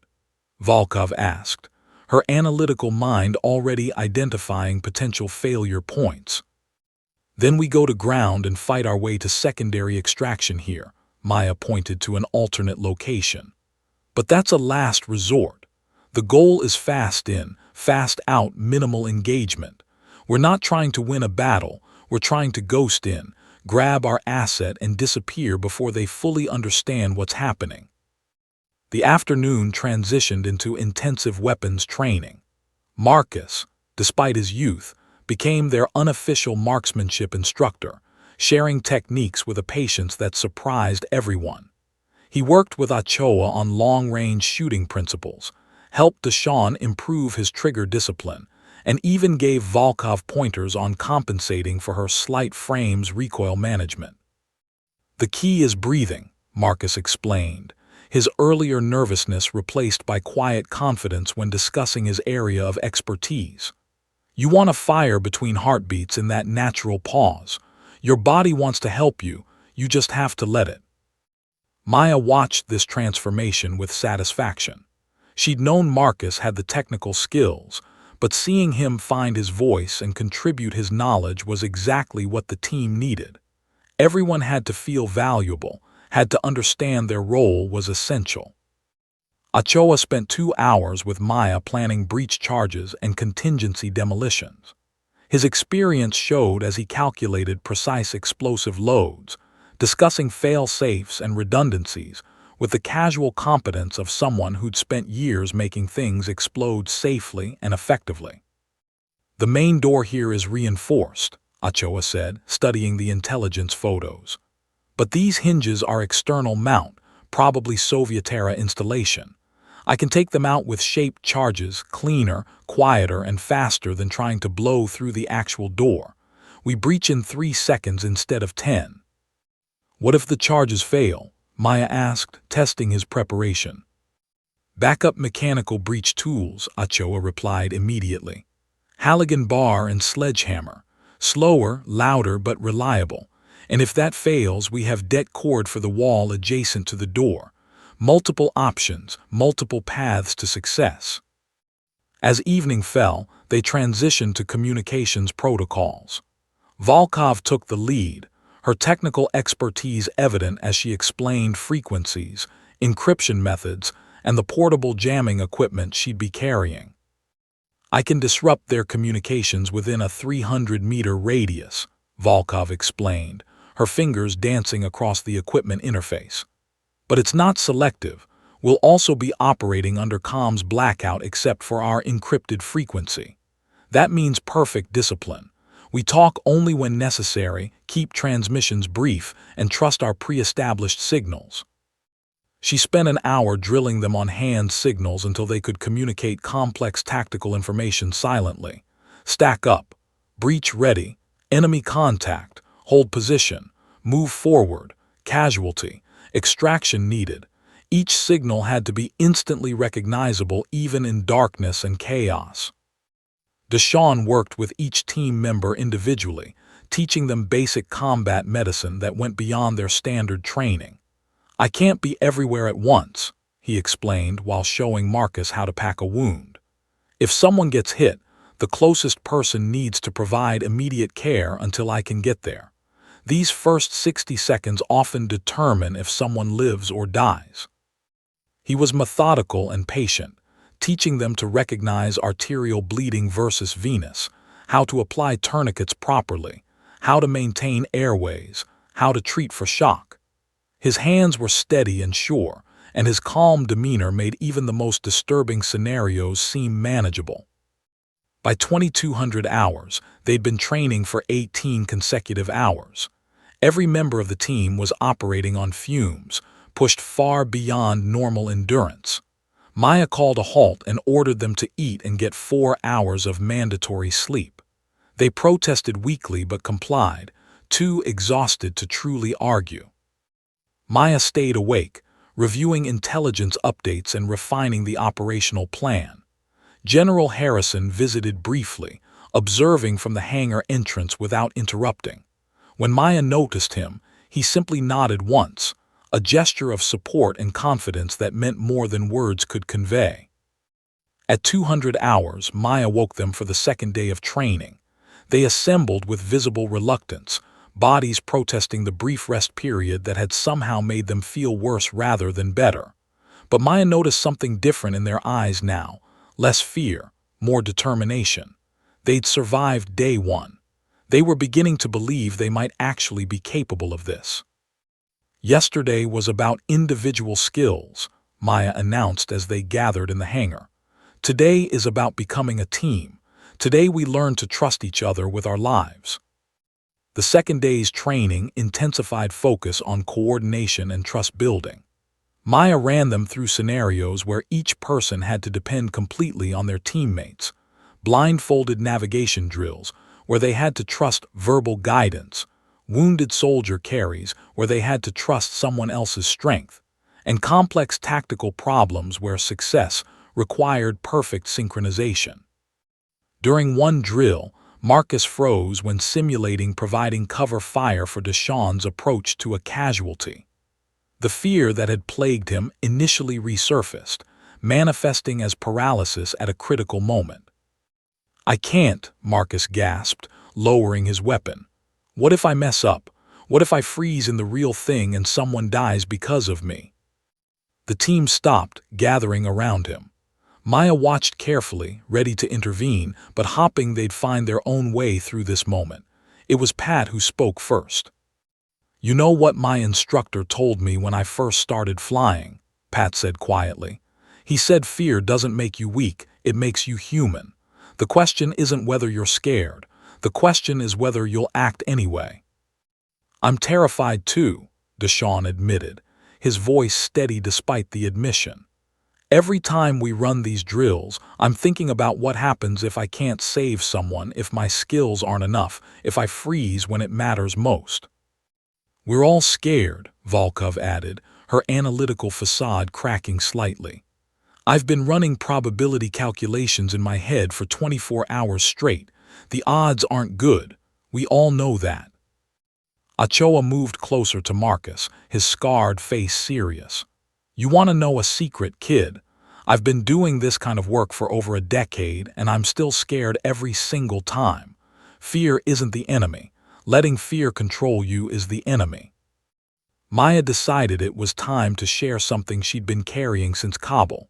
She sat down on the concrete floor, gesturing for the others to join her. They formed a loose circle, the formal training structure giving way to something more human and honest. 2 weeks ago in Kabul, I made a decision that saved 3 hostages but got my team leader killed and put my best friend in a hospital bed with a bullet near his spine, Maya said, her voice quiet but clear. Every night since then, I've replayed those 30 seconds in my mind, wondering if I could have done something differently. If I'd waited, if I'd called it differently, if I'd been faster or smarter or better, maybe Captain Torres would still be alive. Maybe Joel wouldn't be facing months of rehabilitation and possible medical discharge. She paused, making eye contact with each of them. But here's what I've learned, Maya continued. The weight of command, the burden of making decisions that affect other people's lives, it never gets lighter. You never stop second-guessing yourself. You never stop seeing the faces of people who got hurt because of choices you made. But you make the decisions anyway because someone has to. Because the alternative, doing nothing, letting fear paralyze you, abandoning people who need you, that's worse than any mistake you might make trying. Marcus was listening intently, his young face serious. I've got nightmares too, Marcus, Maya said directly to him. I wake up hearing Tor's voice, seeing Martinez get hit, replaying every decision. But you know what helps? Knowing that Jennifer Hartley went home to her husband and 2 kids. Knowing that David Chen got to finish the journalism project he'd been working on for 2 years. Knowing that Sarah Mitchell got to attend her daughter's college graduation last week because we brought her home alive. The fear doesn't go away, Pat added, but it becomes something you carry with you instead of something that controls you. It keeps you sharp, keeps you careful, reminds you that what we're doing matters. The team sat in silence for a moment, each processing the vulnerability and honesty that had been shared. Then Volkov spoke, her voice carrying a determination that hadn't been there before. We're not Nightshade, she said firmly. We're not special forces with years of training. We're a medic from Detroit, a communications specialist from Boston, a marksman from Ohio, a demolitions expert from Texas, and a pilot from California. We're normal soldiers who have been asked to do something extraordinary. But we're also something better, Deshawn picked up the thought. We're brothers and sisters who choose each other, who choose to stand together even when we're scared, who choose to bring Cypher home because it's right, not because it's easy. Tomorrow we go into enemy territory, Ochoa said, his voice carrying the weight of experience. Maybe some of us get hurt. Maybe things go wrong, but we don't abandon each other, ever. That's not negotiable. Marcus took a shaky breath, then nodded slowly. Okay, he said, his voice stronger now. Okay, tomorrow we bring Cypher home, together or not at all. Maya felt something shift in the hangar, an almost tangible change in the team's energy. They'd moved past being 5 individuals thrown together by circumstance. They were becoming something unified, forged by shared fear and shared commitment. Let's get back to work, Maya said, standing and extending a hand to help Marcus up. We've got 12 hours left to make sure everyone comes home alive. They returned to training with renewed intensity, the vulnerability they'd shared translating into deeper trust and sharper coordination. By the time General Harrison arrived for the final briefing at 1400 hours, they moved together with a synchronization that surprised even Maya. Harrison watched them run through a complete mission simulation, insertion, approach, breach, extraction, and when they finished, he pulled Maya aside. That's not the same team I saw yesterday, he said quietly. You've done something remarkable here, Staff Sergeant. They did it themselves, sir, Maya replied honestly. I just gave them the framework. They built the trust. At 1800 hours, with 6 hours until insertion, Maya ordered the team to rest, eat, and prepare their gear. They moved through the preparations with quiet efficiency, each lost in their own thoughts about what the night would bring.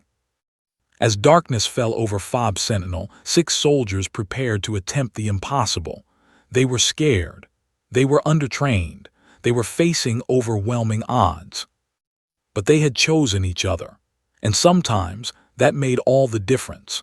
The Black Hawk's rotors cut through the midnight air with a rhythmic thump that Maya felt in her chest like a second heartbeat. She sat in the crew compartment, watching her team make final equipment checks with movements that had become second nature over the past 36 hours. Pat Nguyen's hands were steady on the controls up front, flying barely 50 feet above the rugged Afghan terrain, navigating by night vision and instinct through mountain passes that would terrify most pilots.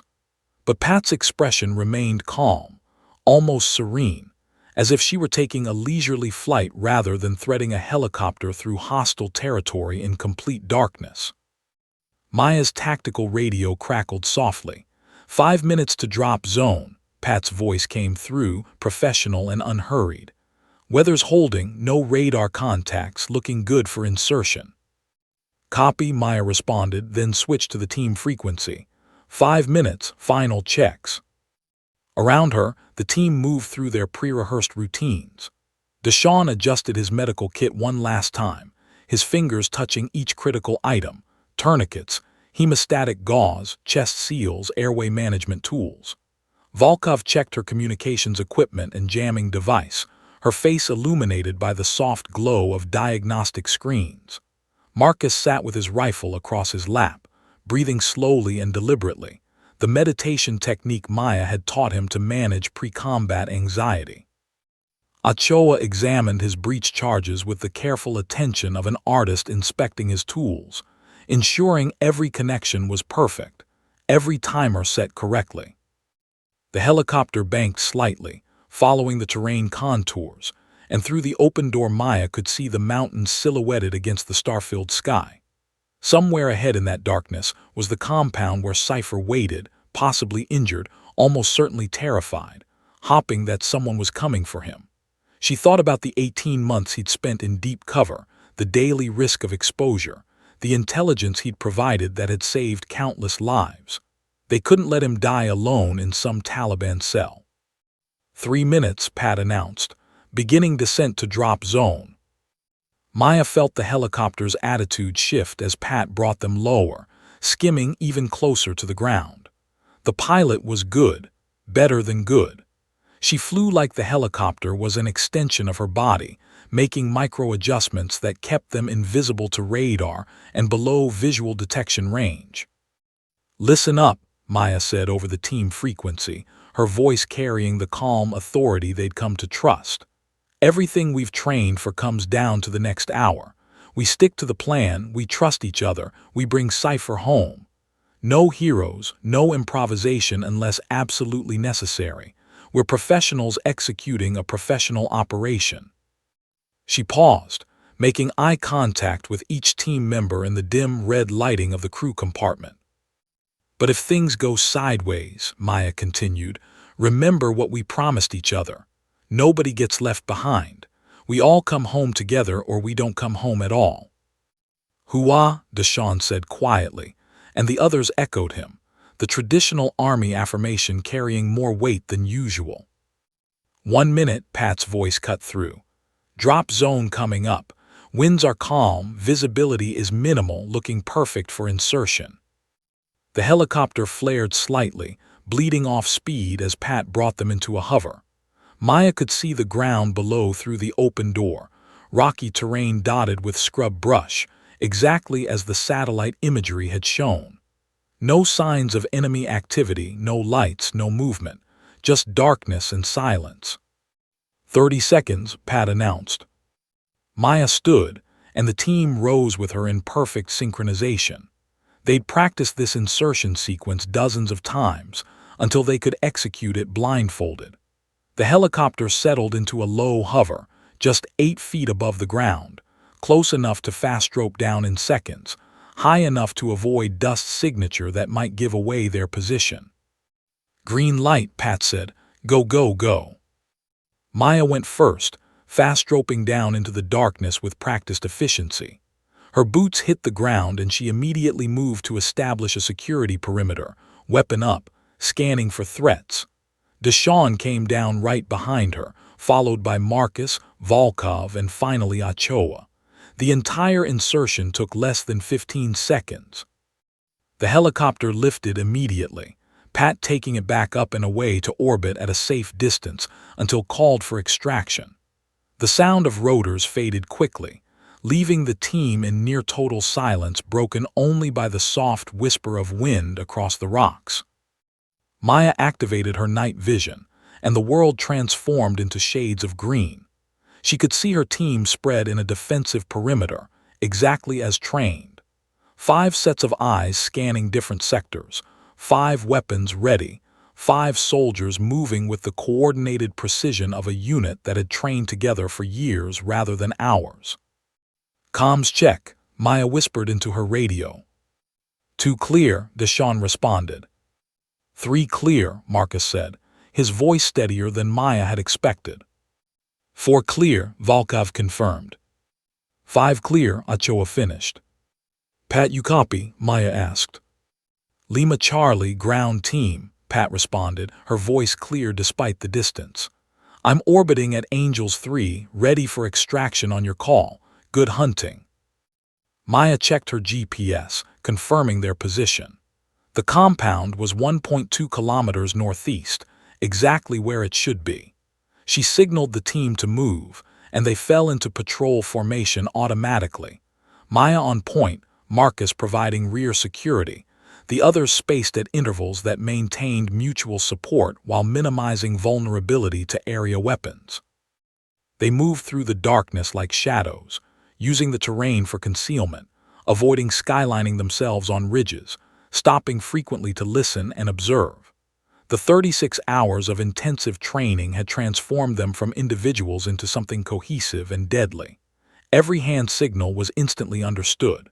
Every movement was coordinated. When Maya held up a fist to signal halt, all 5 stopped simultaneously and dropped into defensive positions without a sound. After 40 minutes of careful movement, the compound came into view. Maya signaled the team to take cover behind a rocky outcropping about 200 meters from the target. Through her night vision, she could see the cluster of buildings exactly as the satellite imagery had shown. 5 structures surrounded by a wall approximately 8 feet high, guard towers at 2 corners, a main gate on the south side. "Volkov, give me a comm scan," Maya whispered. Volkov activated her equipment, the sophisticated electronics analyzing radio frequencies in the area. After 30 seconds, she tapped Maya's shoulder twice, the signal for enemy communications detected. She held up 4 fingers, then pointed to different areas of the compound. 4 separate radio contacts, meaning at least 4 guards actively communicating. 4 confirmed hostiles, probably more, Maya breathed into the radio. "Marcus, what do you see?" Marcus had his rifle scope up, using the magnification to study the compound despite the darkness. 2 guards visible in the north tower, 1 at the main gate, 1 patrolling the western wall. "Can't see inside the courtyard from this angle, but assume more inside the buildings." "Ochoa breach assessment?" Maya asked. Ochoa studied the compound through his own optics. "Main gate is reinforced, but the hinges are external mount, just like we thought. I can drop it in under 5 seconds. Side wall by the largest building has a weak point, looks like recent construction, probably repair work. That's our contingency breach if the gate is compromised." "Deshawn ready?" Maya asked the medic. "Ready," he confirmed quietly. "Medical kit staged, trauma supplies accessible, prepared for casualty treatment under fire if necessary." Maya took a slow breath, running through the plan one final time in her mind. Volkov would initiate communications jamming on her signal. They'd approach from the east, using the terrain for concealment until they were within 50 meters. Ochoa would breach the main gate while Marcus provided overwatch from an elevated position. They'd enter the courtyard, neutralize any immediate threats, and breach the main building where intelligence suggested Cypher was held. Locate the asset, secure him, move to the extraction point 800 meters southwest. Pat would bring the Black Hawk in under whatever fire they were taking. Simple in concept, impossibly complex in execution. Remember, Maya said softly, her voice steady despite her racing heart, we're not trying to kill everyone in that compound. We're trying to ghost in, grab Cypher, and ghost out before they understand what's happening. Speed and precision over firepower. Questions. Silence. They understood their roles, understood the stakes, understood the risks. Volkov, initiate jamming on my mark, Maya ordered. 3, 2, 1, mark.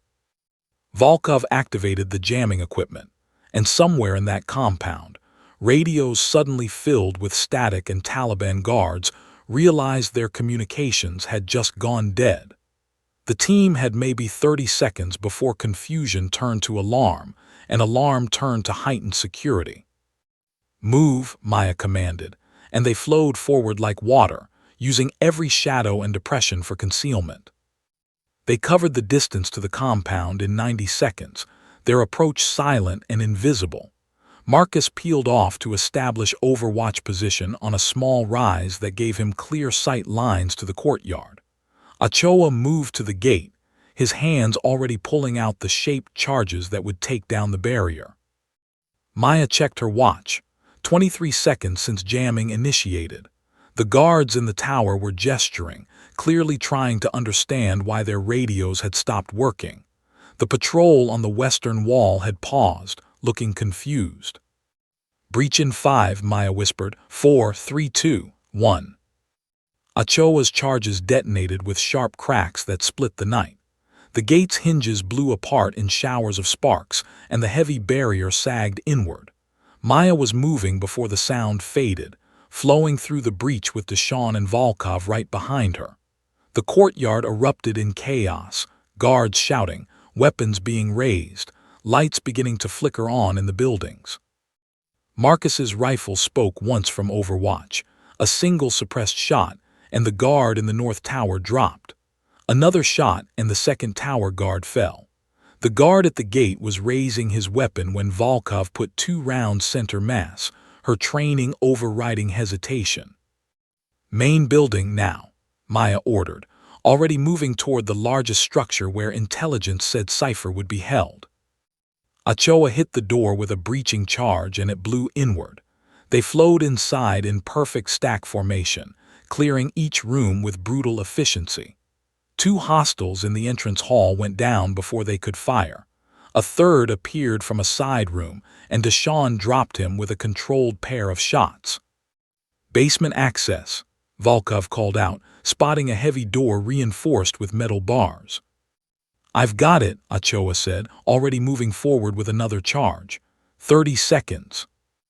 Gunfire erupted from somewhere outside, more guards emerging from the other buildings, responding to the attack even without communications.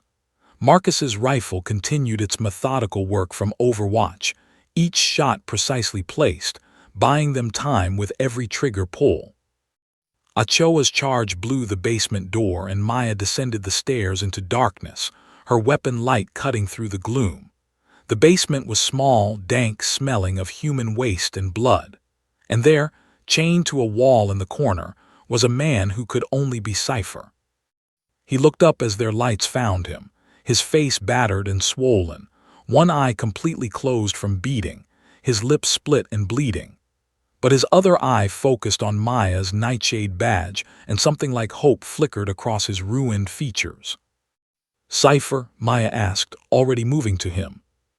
Took you long enough, he croaked, attempting a smile that made him wince in pain. I was starting to think I'd have to rescue myself. Deshawn, medical assessment, Maya ordered as the medic dropped beside the asset. Deshawn worked quickly, checking vitals, assessing injuries. Multiple contusions, possible broken ribs, signs of dehydration and recent torture, but he's stable enough to move.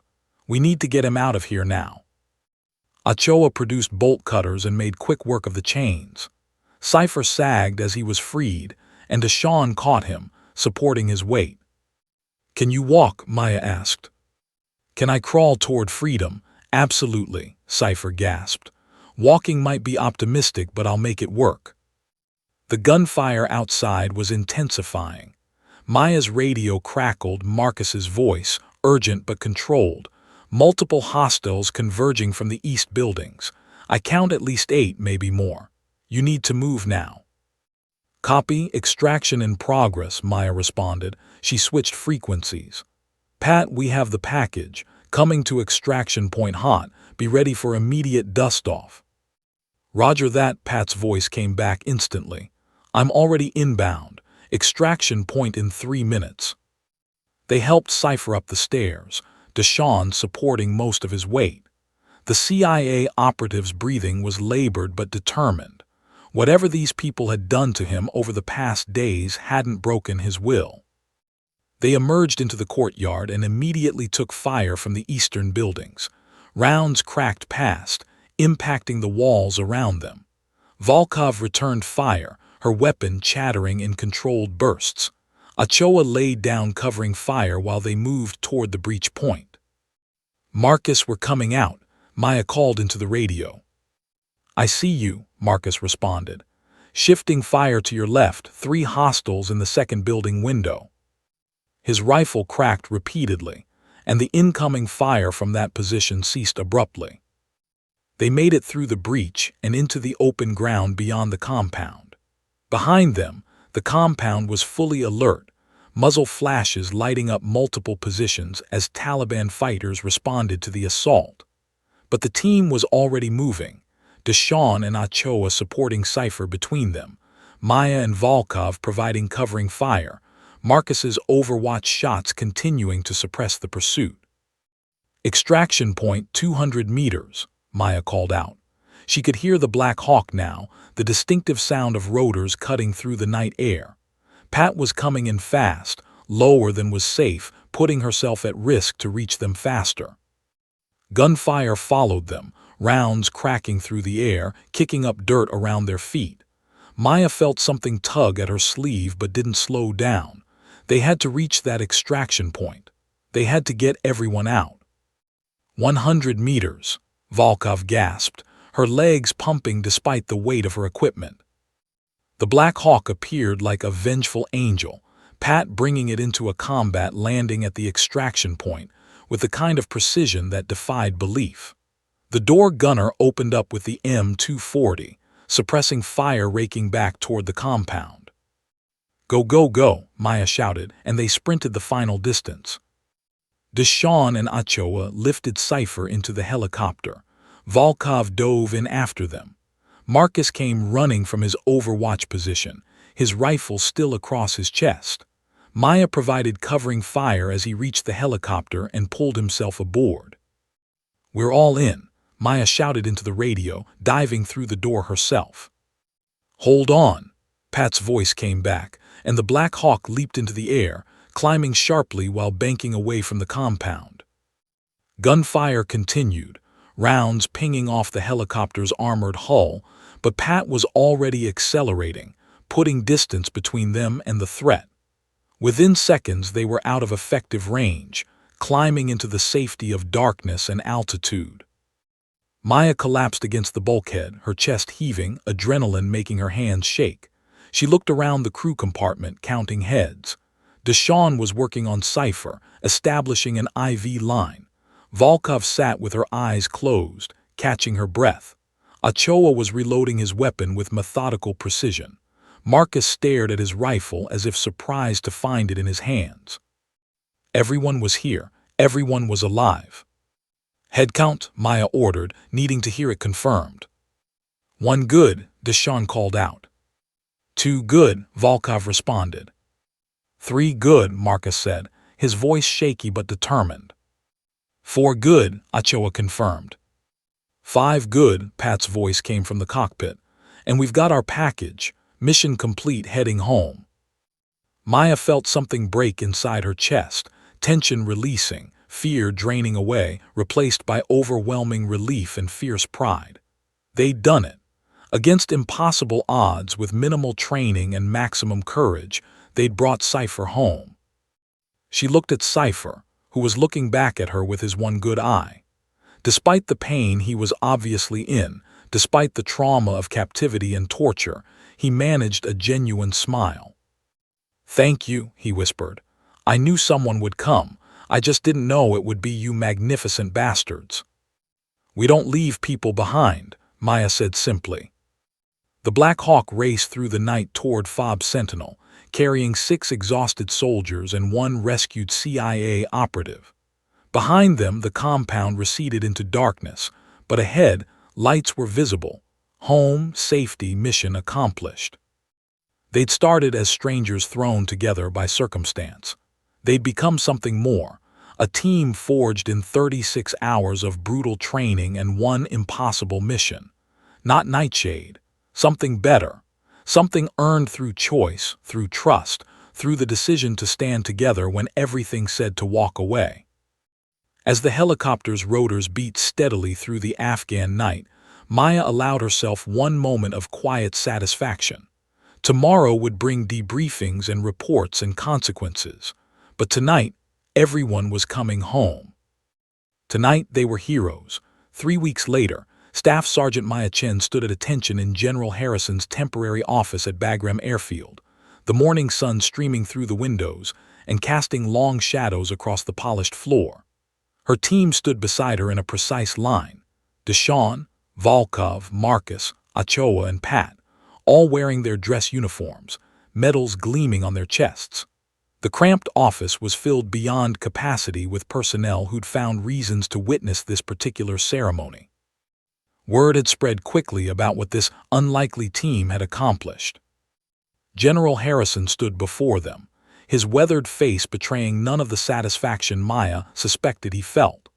Behind him, Lieutenant Colonel Hendricks, the XO who'd relegated Maya to sandbag duty, stood with an expression somewhere between embarrassment and grudging respect.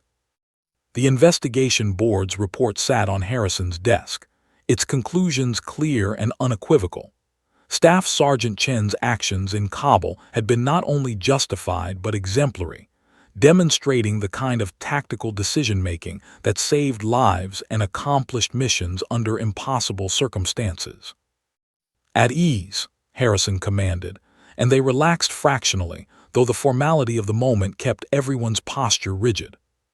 Harrison picked up the investigation report, holding it for a moment as if weighing its physical mass against its implications. 3 weeks ago, this board of inquiry recommended that Staff Sergeant Chen face administrative punishment for reckless disregard of established protocol during the Kabul hostage rescue operation. His voice carried across the crowded office, each word measured and deliberate. The board's preliminary findings suggested that her decision to breach 30 seconds ahead of schedule without proper authorization demonstrated poor judgment and insufficient respect for chain of command. Maya kept her eyes forward, but she could feel the tension in the room ratcheting up. Everyone knew where this was going, but the formality had to be observed. "Yesterday, I received a communication from Staff Sergeant Joel Martinez," Harrison continued, and Maya's heart skipped. She hadn't spoken to Joel since the day after Operation Silent Guardian, a brief phone call where he'd insisted she stop apologizing for his injuries. "Martinez is currently undergoing rehabilitation at Walter Reed Medical Center. The doctors expect him to make a full recovery and return to active duty within 6 months." Harrison paused, letting that sink in. Full recovery, 6 months. The words were like a weight lifting from Maya's chest. "Martinez provided detailed testimony to the investigation board," Harrison said. "I'm going to read part of it because I think everyone in this room needs to hear it." He pulled out a document and began reading. Staff Sergeant Chen's decision to breach early in Kabul was not reckless. It was the only decision that made tactical sense given the rapidly evolving situation. As her teammate and friend, I trusted her judgment completely in that moment, and I trust it now. "The injuries I sustained were not the result of her leadership, but the natural consequence of combat operations against a hostile enemy. I would serve under her command again without hesitation, and I consider it an honor to have been part of her team. Maya blinked hard, fighting the moisture gathering in her eyes. Joel had written that. Joel, who'd taken 3 bullets and spent weeks in a hospital bed, had defended her without reservation. The investigation board has reviewed Martinez's testimony along with statements from Captain Tor's family, the 3 rescued hostages, and multiple tactical experts, Harrison continued. Their final conclusion, issued 2 days ago, is that Staff Sergeant Chen demonstrated exceptional leadership, sound tactical judgment, and the kind of decisive action that exemplifies the best traditions of Army Special Operations. All charges and recommendations for punishment have been dismissed. A quiet murmur of approval rippled through the assembled personnel. Hendrix's face had gone slightly red, though whether from shame or anger, Maya couldn't tell. But, Harrison said, and the room fell silent again, the Kabul operation, while vindicated, is not why we're here today. He gestured toward Cypher, who stood near the back of the room, still bearing visible marks of his ordeal but looking remarkably better than he had 3 weeks ago. We're here because of Operation Silent Guardian, an extraction mission that succeeded against overwhelming odds through the extraordinary efforts of 6 soldiers who refused to accept that something was impossible. Harrison moved to stand directly in front of the team. When I authorized Operation Silent Guardian, I was gambling my career on an untested hypothesis that elite capability isn't just about extensive training and specialized credentials. It's about character, determination, and leadership that can forge excellence from unexpected sources in compressed timeframes. He looked at each team member in turn. Corporal Deshawn, your medical care under fire saved Cypher's life and ensured the team suffered no serious casualties despite significant hostile contact. Specialist Volkov, your communications expertise and technical adaptability disabled enemy coordination and provided critical intelligence throughout the operation. Private First Class Webb, your precision marksmanship neutralized multiple threats and provided the covering fire that made extraction possible. Sergeant Ochoa, your demolitions work was textbook perfect, creating the breaches that allowed rapid access and egress. Staff Sergeant Nguyen, your flying was nothing short of miraculous, inserting and extracting the team under fire with the kind of skill that saves lives. He turned to Maya. And Staff Sergeant Chen, you took 5 soldiers with no special operations training and in 36 hours created a team capable of executing a mission that challenges even our most elite units. That's not just leadership, that's transformation. Harrison reached for a small box on his desk. By order of the Secretary of Defense and on recommendation of the Commander of Special Operations Command, the following awards are hereby presented. He opened the box, revealing a row of medals. For exceptional valor and achievement in combat operations, each member of Operation Silent Guardian is awarded the Bronze Star with Valor device. One by one, Harrison pinned the medals to their uniforms. When he reached Maya, he paused before attaching the medal, his eyes meeting hers. "Welcome back, Staff Sergeant," he said quietly for her ears only. "You never should have left." When the medals were all pinned, Harrison stepped back and pulled out another document. Additionally, Staff Sergeant Chen, you are hereby reinstated to full active duty status with Nightshade Unit. All restrictions removed, all investigative holds lifted. Your personnel file will reflect the commendation of this command and the gratitude of everyone whose lives were saved by your actions in both Kabul and Operation Silent Guardian. Maya felt the words wash over her like absolution. Reinstated, cleared, vindicated. But Harrison wasn't finished. Furthermore, Nightshade Command has reviewed your training methodology and the results achieved in Operation Silent Guardian. They've requested that you develop a new training protocol based on your compressed timeline approach, proving that elite operators can emerge from unconventional sources when properly identified and led. This protocol will be designated the Sentinel Method and will be integrated into special operations training across multiple units. The room erupted in applause. Maya stood rigid, overwhelmed by the implications. Her desperate gamble, her 36-hour crucible, was being recognized not as an aberration, but as innovation worth replicating. "One final matter," Harrison said, raising his hand for silence. "The members of Operation Silent Guardian have been offered the opportunity to transfer to Special Operations units based on their performance. Each has declined, choosing instead to remain with their current assignments at FOB Sentinel." He smiled slightly. "However, they have requested permission to continue training together as an auxiliary quick reaction force, available for time-sensitive operations requiring immediate deployment. I've approved this request. Congratulations, team. You're now officially designated as Sentinel Force, a rapid response capability under the direct authority of Special Operations Command." Maya looked at her team in surprise. They discussed this without her, but as she met their eyes, she saw the determination there. They'd tasted something extraordinary, had discovered capabilities they hadn't known they possessed. They weren't ready to return to being just regular soldiers performing routine duties. After the ceremony concluded and the crowd dispersed, the team gathered in a quiet corner of the base. Cypher joined them, moving carefully but under his own power. "I never properly thanked you," Cypher said, his voice still rough from his ordeal. "The intelligence I was carrying when they grabbed me has already prevented 2 major attacks. The network I'd infiltrated is being rolled up as we speak. 18 months of work didn't die in that cell because you came for me." "That's what we do," Deshawn said simply. "We don't leave people behind." Cypher extended his hand to Maya.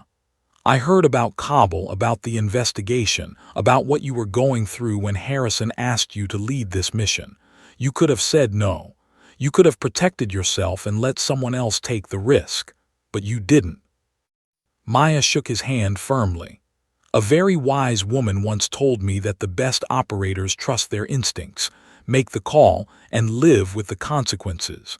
I'm just trying to live up to her example."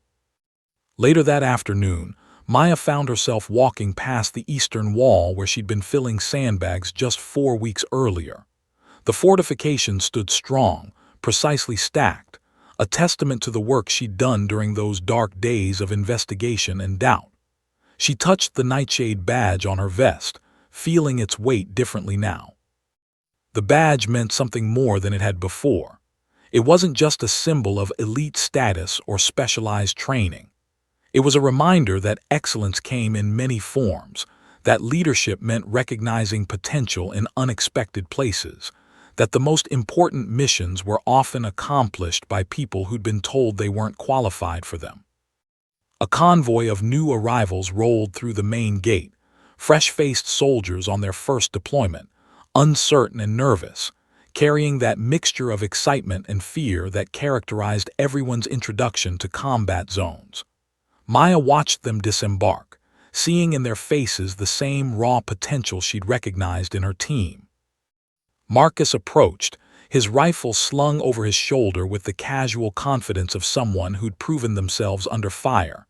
"Ma'am, the team's gathering for weapons maintenance and mission review. You coming?" "In a minute," Maya said, still watching the new arrivals. "Just thinking." "About what?" Marcus asked. Maya smiled. "About which of those kids might be extraordinary if someone gives them the chance to prove it." Marcus followed her gaze, understanding dawning on his face. "You think one of them could be the next me, the scared kid who almost walked away but decided to stay?" "Maybe," Maya said. "Or the next Deshawn or Volkov or Ochoa. The point is, we don't know who they'll become until someone believes in them enough to find out." She turned to face Marcus fully. 3 weeks ago, you told me you were just a 22-year-old marksman who'd never been in real combat. Now you're part of an official rapid response force with a bronze star on your chest. What changed?" Marcus thought about it for a moment. Someone saw something in me that I didn't see in myself. You gave me a chance to be more than I thought I could be." "Exactly," Maya said. "And that's what we do now. We watch for potential. We recognize capability that others miss. We give people chances to become extraordinary." As they walked toward the hangar where the rest of Sentinel Force waited, Maya felt a sense of purpose that went beyond individual missions or operations. They'd created something new, not a replacement for traditional special operations units, but a complement to them. A force that proved excellence could be forged quickly when you had the right people, the right leadership, and the right motivation. The sun was setting over Fob Sentinel, painting the mountains in shades of orange and gold. Somewhere in those mountains, there were threats waiting, operations that would need executing, people who would need rescuing. And when those moments came, Sentinel Force would be ready. Not because they were the most highly trained, not because they had years of specialized experience, but because they'd chosen each other, chosen to be extraordinary, chosen to prove that the impossible was just another mission waiting to be accomplished. Maya touched her Nightshade badge one final time, then entered the hangar where her team, her family waited. Tomorrow would bring new challenges, new missions, new opportunities to do the impossible. But tonight they were together, they were vindicated, they were exactly where they belonged. And that, Maya thought, was the truest victory of all. The end.